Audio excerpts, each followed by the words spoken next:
As you settle into your bed tonight, feeling the cool comfort of your climate-controlled room, let your mind drift back nearly 2,000 years to a time when there was no escape from the relentless Mediterranean sun.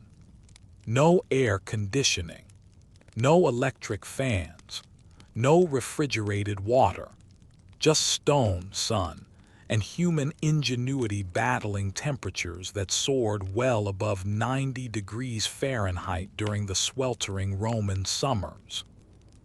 Tonight, we'll explore how the ancient Romans survived these deadly heat waves, the clever architectural marvels, the simple yet effective cooling techniques, and the daily routines that allowed millions of people to thrive in one of history's hottest climates.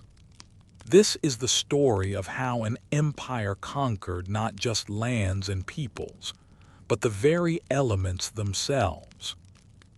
As your breathing deepens and your body relaxes, imagine yourself as a Roman citizen, awakening in your villa as the first rays of dawn break over the 7 hills of Rome. The air is already warm, promising another day of oppressive heat that will test your endurance and challenge your creativity. But you are prepared. You have learned the secrets of staying cool in a world without modern comfort, secrets that we will discover together as you drift peacefully into sleep. The year is 100 AD. The Roman Empire stretches from the cold forests of Britain to the scorching deserts of Egypt.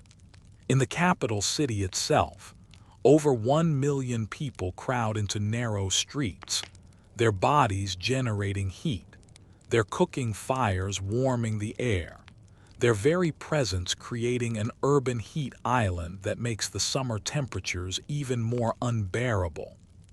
August has arrived, and with it comes the kind of heat that makes stone buildings radiate warmth long after the sun has set. But as you lie comfortably in your bed, let us journey through time and discover how these ancient people not only survived, but actually found ways to thrive during the hottest months of the year. Their solutions were elegant in their simplicity, profound in their effectiveness, and surprisingly relevant even to our modern world. The first secret to Roman survival lay in the very stones that built their civilization.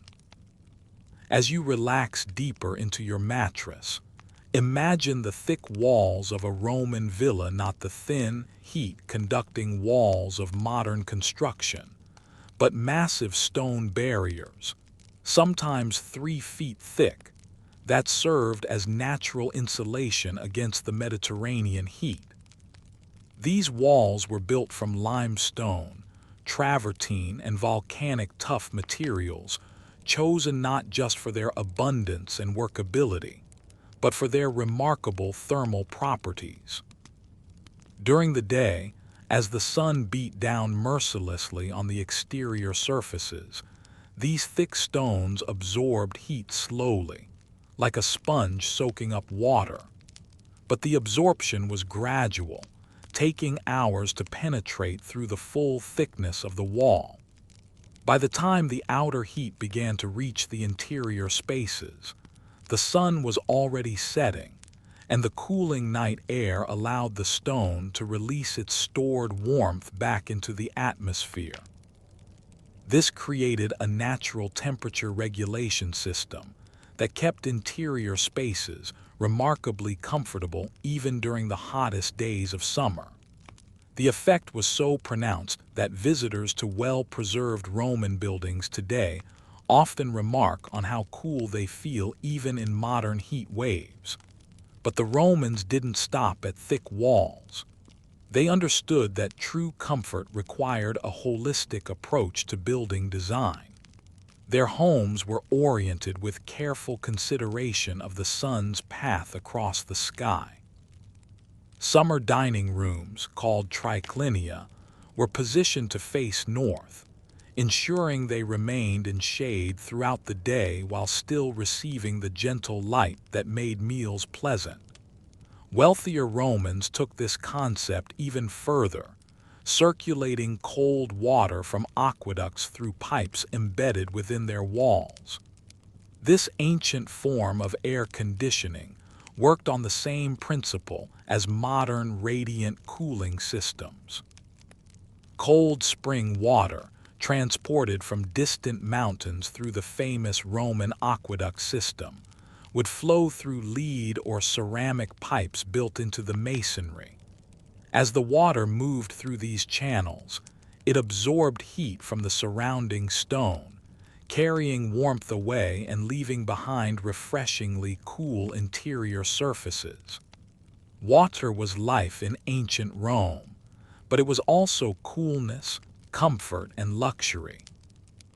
As you sink deeper into relaxation, imagine the sound of trickling water, the gentle splash of fountains, the quiet gurgle of aqueducts carrying mountain cold water into the heart of the sweltering city. This wasn't just practical infrastructure, it was a sophisticated cooling system that transformed urban life during the hottest months. The Romans understood what modern science calls evaporative cooling. When water changes from liquid to vapor, it absorbs heat from its surroundings, creating a natural cooling effect. They harnessed this principle everywhere.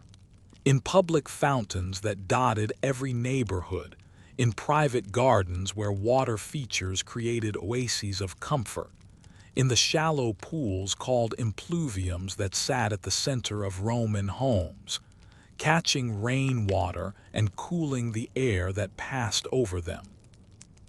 A wealthy Roman villa might have dozens of water features, from simple fountains to elaborate cascades.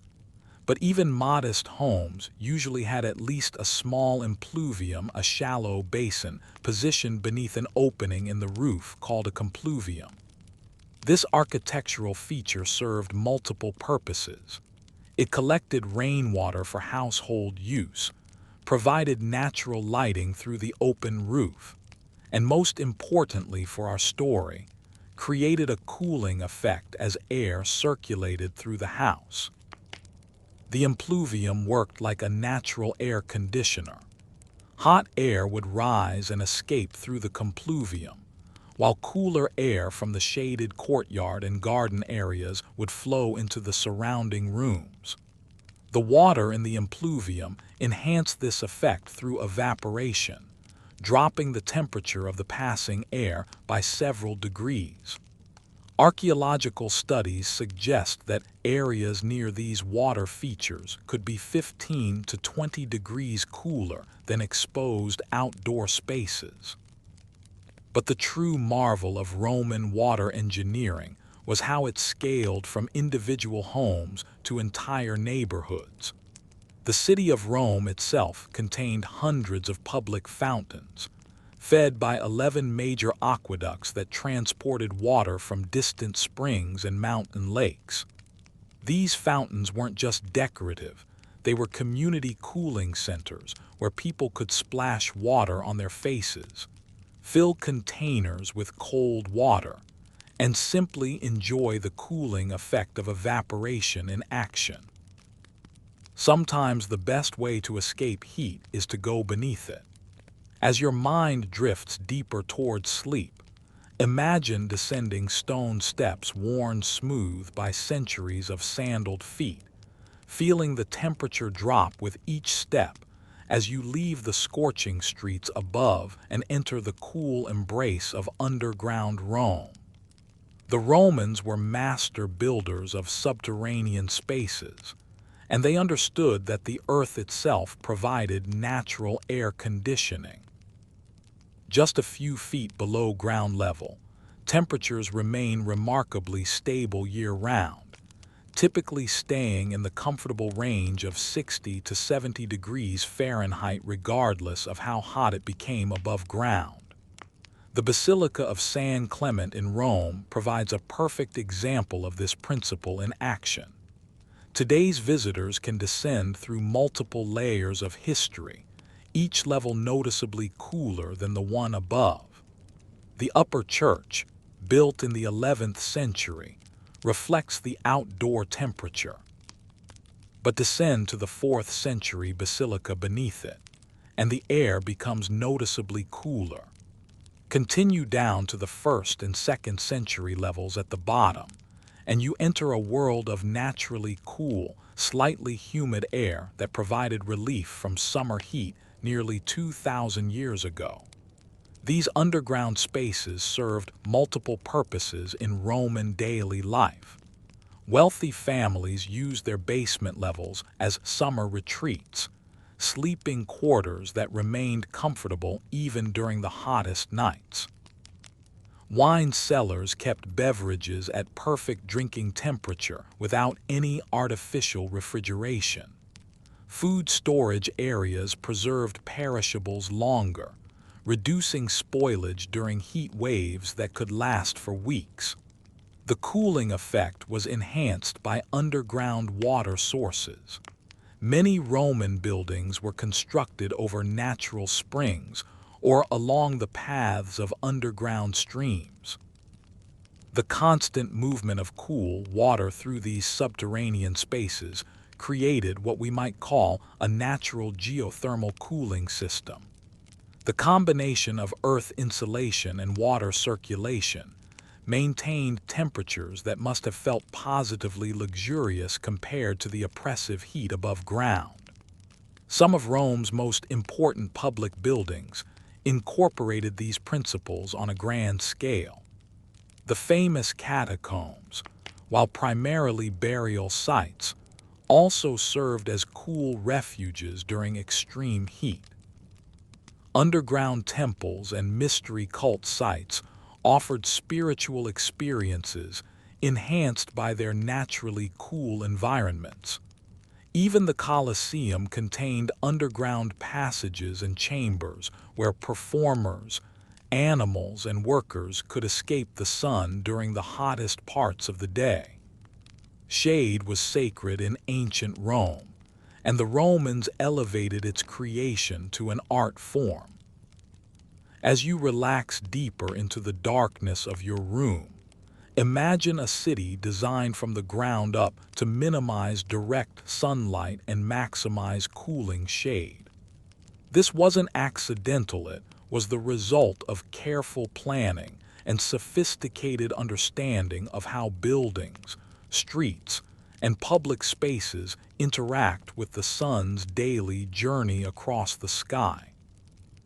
Roman urban planners deliberately created narrow streets flanked by tall buildings, knowing that this configuration would limit the amount of direct sunlight reaching street level. The effect was dramatic.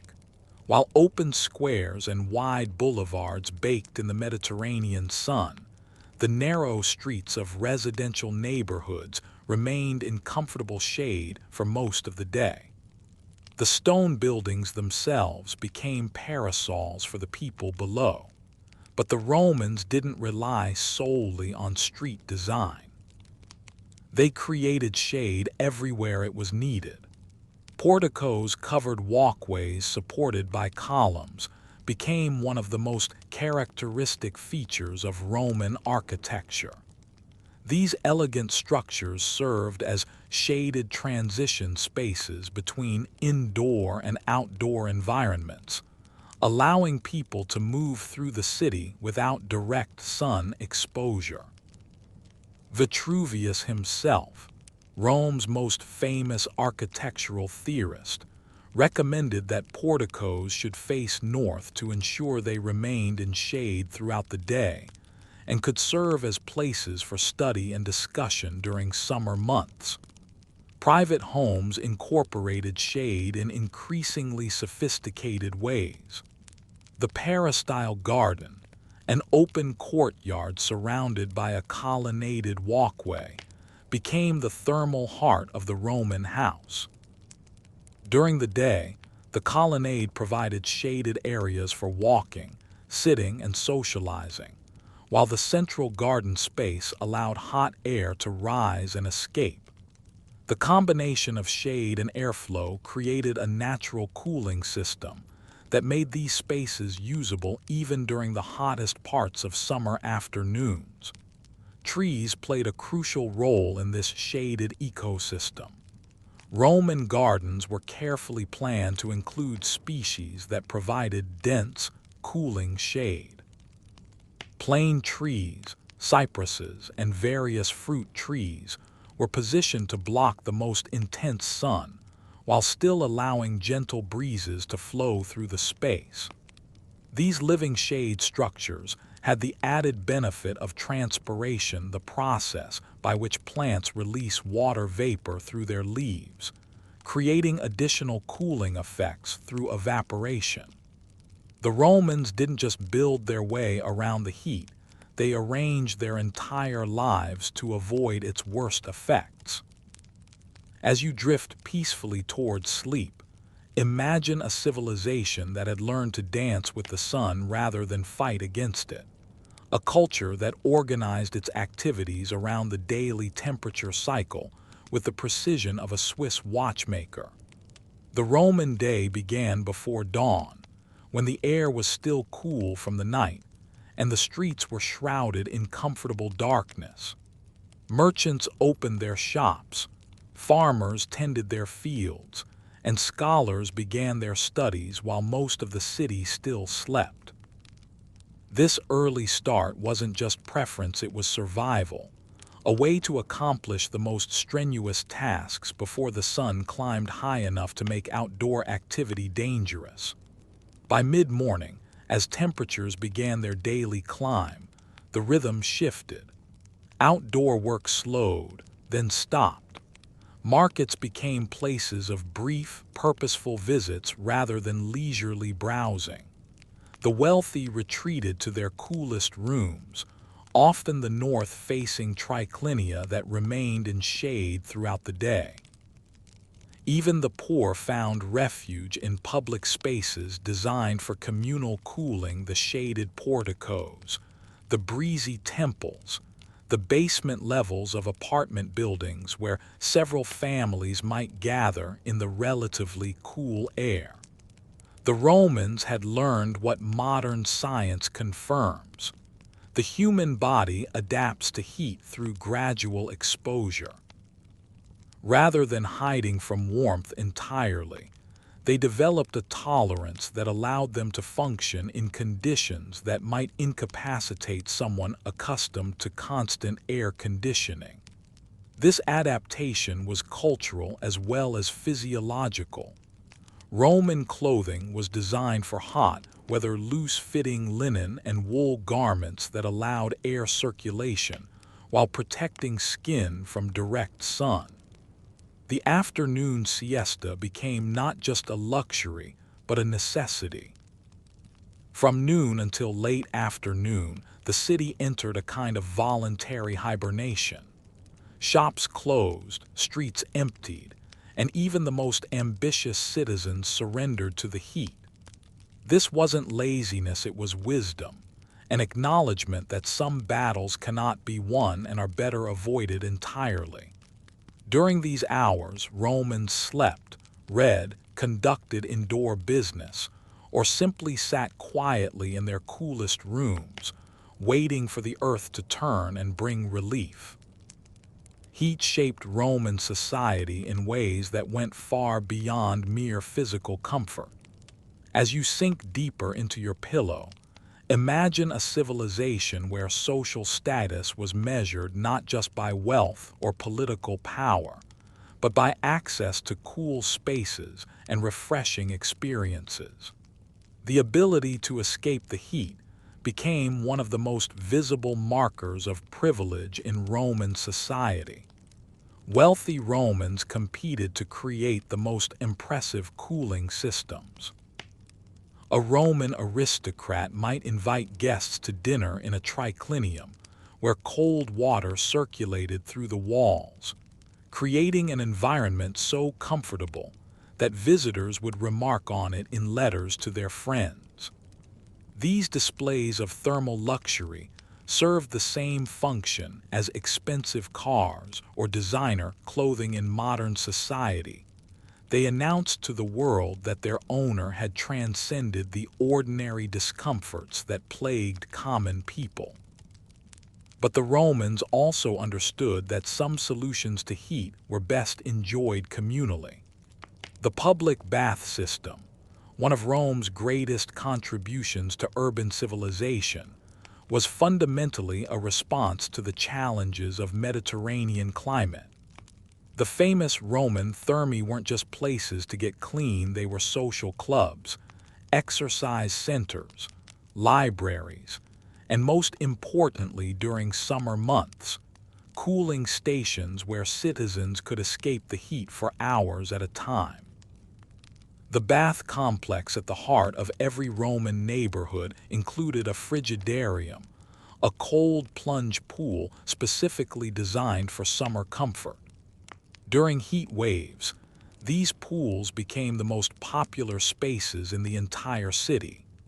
Citizens would spend entire afternoons moving between the tepidarium, warm room, the caldarium, hot room, and finally the frigidarium, using contrast therapy to help their bodies adjust to the extreme temperatures outside. The social aspects of these spaces cannot be overstated. Business deals were negotiated in the cooling shade of bath porticos.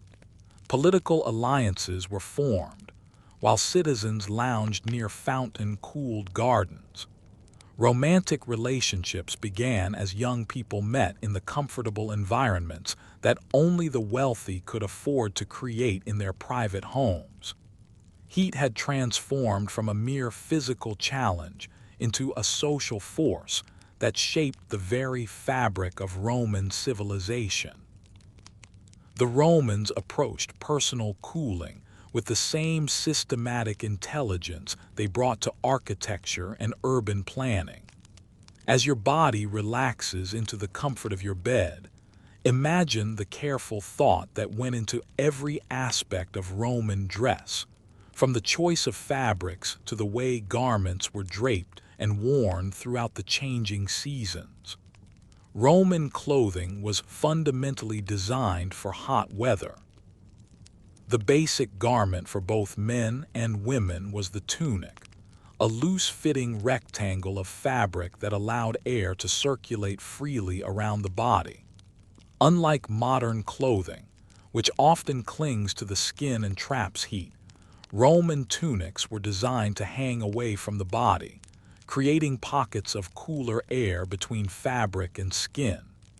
The effect was similar to wearing a personal tent protection from the sun combined with maximum ventilation. The choice of materials was equally sophisticated. Romans had access to both linen and wool, and they used each strategically depending on the season and the wearer's needs. Linen, made from the flax plant, was prized for summer wear because it absorbed moisture and dried quickly, helping to cool the body through evaporation. A Roman businessman might wear a lightweight linen tunic under his formal toga, creating a layered system that wicked away sweat while providing sun protection. Wealthy Romans could afford silk imported from China, but surprisingly, this luxury fabric wasn't always preferred for summer wear. Roman clothing experts understood that silk, while beautiful, didn't breathe as well as linen, and could actually make the wearer feel hotter in extreme temperatures. Instead, they chose high-quality linen with a loose weave that maximized airflow while still providing the protection from direct sun that prevented both sunburn and overheating. The way Romans wore their hair also reflected their understanding of heat management. Men typically kept their hair short during summer months, and many adopted the Roman custom of daily shaving, recognizing that facial hair could trap heat and make the face feel warmer. Women arranged their hair in styles that kept it off the neck and allowed air to circulate around the head and shoulders. These weren't just fashion choices, they were practical adaptations to a climate where every degree of cooling mattered. Roman gardens were masterpieces of passive cooling, living systems that transformed outdoor spaces into comfortable refuges from Mediterranean heat. As you drift deeper towards sleep, imagine walking through a Roman peristyle garden in the late afternoon, feeling the temperature drop by 10 degrees or more as you leave the sun-baked streets and enter this carefully engineered green sanctuary. The Romans understood what modern landscape architects are rediscovering. Plants are natural air conditioners that work without electricity, maintenance, or mechanical failure. Through the process of transpiration, trees and other vegetation release water vapor through tiny pores in their leaves, creating cooling effects that can be measured in degrees. A single large tree can transpire hundreds of gallons of water on a hot day, equivalent to running several room air conditioners continuously. But Roman gardens weren't just collections of random plants, they were carefully designed cooling systems, where every element served a specific thermal purpose. Tall trees like plane trees and cypresses were positioned to block the most intense afternoon sun while still allowing cooling breezes to flow through their canopies. Lower shrubs and flowering plants were arranged to create layers of shade, cooling the air progressively as it moved through the garden space. Water features were integrated seamlessly with the plantings.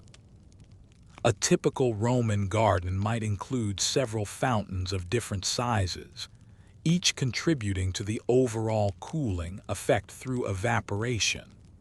The sound of running water served a dual purpose. It cooled the air physically, while creating a psychological sense of coolness that made visitors feel more comfortable even before the temperature had actually dropped. The Romans also understood the importance of thermal mass in their gardens. Stone benches, marble statues, and concrete planters absorbed heat during the day and released it slowly at night, helping to moderate temperature swings. But these elements were carefully positioned to remain in shade during the hottest parts of the day, ensuring they contributed to cooling rather than heating the garden environment. When the sun finally set over the Mediterranean, the Romans' battle with heat was far from over. As you relax into the darkness of your own room, imagine the challenges of trying to sleep in a world where nighttime temperatures often remained in the 80s, where stone buildings radiated the day's accumulated heat well into the early morning hours, where the concept of cooling off was relative at best. The Romans developed sophisticated strategies for nighttime comfort that went far beyond simply opening windows. They understood that different parts of their homes cooled at different rates, and they organized their sleeping arrangements accordingly. During the hottest months, families would often abandon their usual bedrooms and relocate to the coolest spaces available, basement levels if they existed, north-facing rooms that had remained in shade throughout the day, or even outdoor spaces like covered porticos where air circulation provided some relief. Wealthy Romans could afford homes specifically designed for summer sleeping. These residences often included special summer bedrooms, called cubicula aestiva, positioned to catch cooling night breezes while remaining protected from the day's heat. These rooms typically faced north and were located on the ground floor, where they could benefit from the cooling effects of the earth and the circulation of air through the house's central courtyard. The Romans also mastered the art of the siesta, but not in the way we often imagine it today. Their midday rest wasn't just a luxury, it was a calculated response to the fact that human sleep patterns naturally shift during hot weather. By sleeping during the hottest part of the day, Romans conserved energy and avoided the most dangerous period for heat-related illness. This daytime rest meant they could stay awake later into the cooler evening hours, when temperatures became more bearable for both activity and sleep. Some Romans took even more dramatic steps to escape the heat of their bedrooms. Historical accounts describe wealthy citizens who would have their slaves carry their beds to different parts of the house throughout the night, following the coolest air as it moved through their homes. While this level of luxury was available only to the elite, it demonstrates the Roman commitment to finding comfort even in the most challenging thermal conditions. The Roman approach to heat management offers lessons that extend far beyond mere historical curiosity.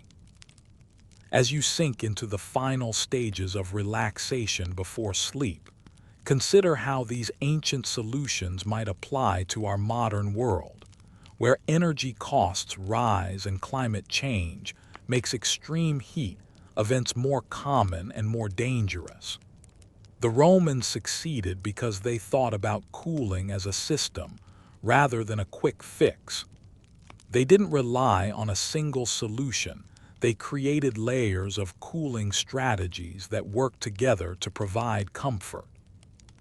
Their architecture, their clothing, their daily schedules, their social customs, even their gardens were all designed with thermal comfort in mind. This holistic approach meant that when one cooling method failed, others were available to provide relief. Modern architects and urban planners are rediscovering the wisdom of Roman cooling techniques. Cities around the world are implementing cool roof programs that use light-colored materials to reflect heat, essentially recreating the Roman practice of using light-colored stone and plaster to minimize heat absorption. Green building standards now emphasize natural ventilation and thermal mass concepts that Roman builders mastered 2,000 years ago. The Roman use of water features for cooling is being revived in contemporary landscape design. Modern buildings increasingly incorporate fountains, water walls, and other evaporative cooling elements that echo the Roman impluvium and peristyle garden. These features provide cooling while using far less energy than mechanical air conditioning systems. Perhaps most importantly, the Romans teach us that comfort doesn't always require complex technology. Their solutions were elegant in their simplicity, using readily available materials and natural processes to create comfortable environments. In a world where we often assume that every problem requires a high-tech solution, the Roman approach reminds us that sometimes the best answers are the simplest ones. The Romans understood something about heat that modern science is only beginning to fully appreciate. The experience of temperature is as much psychological as it is physical. As you drift in that peaceful state between waking and sleeping, consider how the Romans created not just physically cooler environments, but mentally cooler experiences that helped them cope with thermal stress. The sound of running water, the sight of green plants, the feel of cool stone under bare feet, these weren't just accidental features of Roman design. They were carefully orchestrated elements of what we might call thermal psychology, creating multisensory experiences that made people feel cooler, even when the actual temperature hadn't changed significantly. The Romans understood that if you believe you're cool, you experience less thermal stress than if you believe you're hot, regardless of the actual temperature. This psychological approach to cooling extended to every aspect of Roman life. The very vocabulary they used to describe their cooling systems reflected this understanding. They didn't just have fountains, they had refreshing waters. They didn't just build shade structures, they created cool retreats. The language itself helped reinforce the psychological experience of cooling, training the mind to expect and experience thermal comfort. Roman social customs also supported this psychological cooling. The afternoon siesta wasn't just practical, it was presented as a luxurious indulgence, a daily vacation from the stresses of heat and work. By framing heat avoidance as a pleasure rather than a necessity, the Romans created positive associations with their cooling practices that enhanced their effectiveness. When we enjoy something, we experience less stress, and lower stress means greater comfort even in challenging conditions. The Romans also used ritual and routine to create psychological comfort around heat management.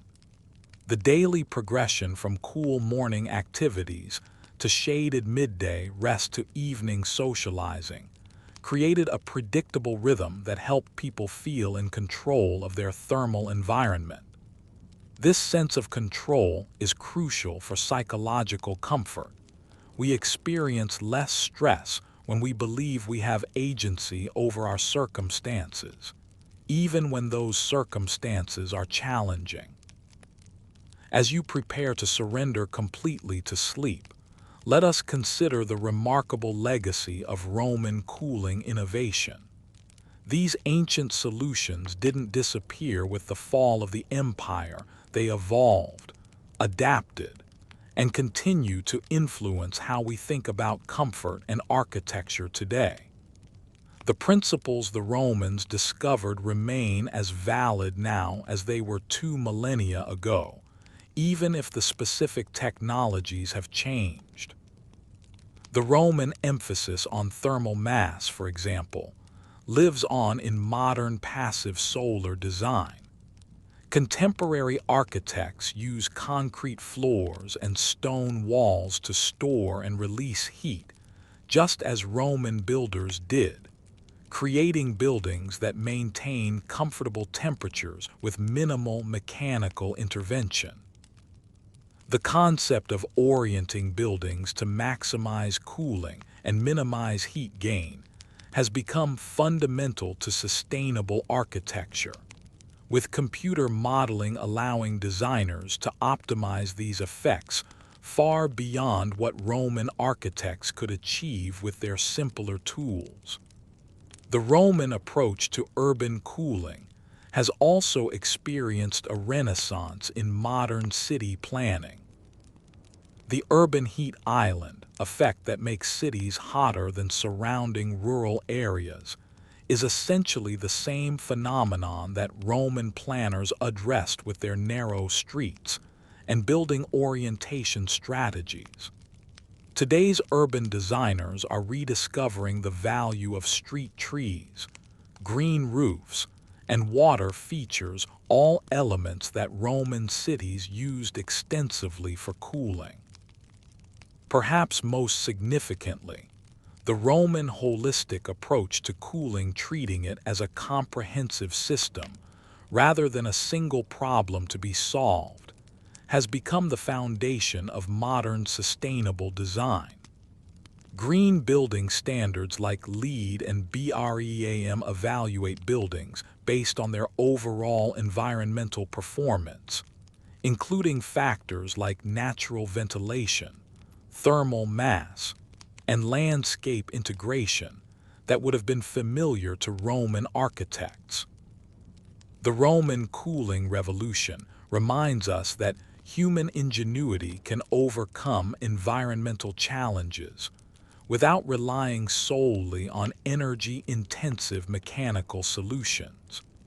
In a world facing climate change and rising energy costs, the Roman example offers hope that we can create comfortable, sustainable living environments by working with natural forces rather than against them. Their solutions required no electricity, produced no carbon emissions, and created beautiful, livable spaces that enhanced rather than damaged their environment. As you drift now into the deepest, most peaceful levels of sleep, let the wisdom of Roman cooling surround you like a gentle, protective embrace. These ancient people, separated from us by 2 millennia, faced the same challenge of finding comfort in an uncomfortable climate, and they succeeded through intelligence, observation, and respect for natural forces. They taught us that true comfort comes not from conquering nature, but from understanding it, not from fighting against our environment, but from learning to live in harmony with it. Their solutions were elegant, sustainable, and beautiful qualities that remain relevant in our modern world of complex technology and environmental challenges. Tonight, as you sleep in your climate-controlled comfort, remember that you are part of a long human tradition of seeking thermal comfort, a tradition that connects you to Roman citizens who found coolness in shaded courtyards, to medieval monks who discovered comfort in thick stone walls, to every generation that has faced the challenge of staying comfortable in an often uncomfortable world. The Romans succeeded because they were patient observers of natural processes, careful students of how sun, water, stone, and air interact to create environments where human life can flourish. They understood that the best solutions are often the simplest ones, that working with natural forces is more effective than fighting against them, and that comfort is as much a state of mind as it is a physical condition. As you surrender now to the cool darkness of your room, let these ancient lessons settle into your subconscious mind. Let the sound of water, the feel of cool stone, the sight of shaded gardens become part of your dreams. And remember that you carry within you the same capacity for adaptation, innovation, and comfort that allowed the Romans to build an empire that spanned the known world, from the cold forests of Britain to the scorching deserts of North Africa. Sleep now, cool and comfortable, wrapped in the wisdom of the ages, drifting peacefully through time and space to a place where the challenges of heat and cold, of comfort and discomfort, dissolve into the eternal, perfect balance of deep, restful sleep.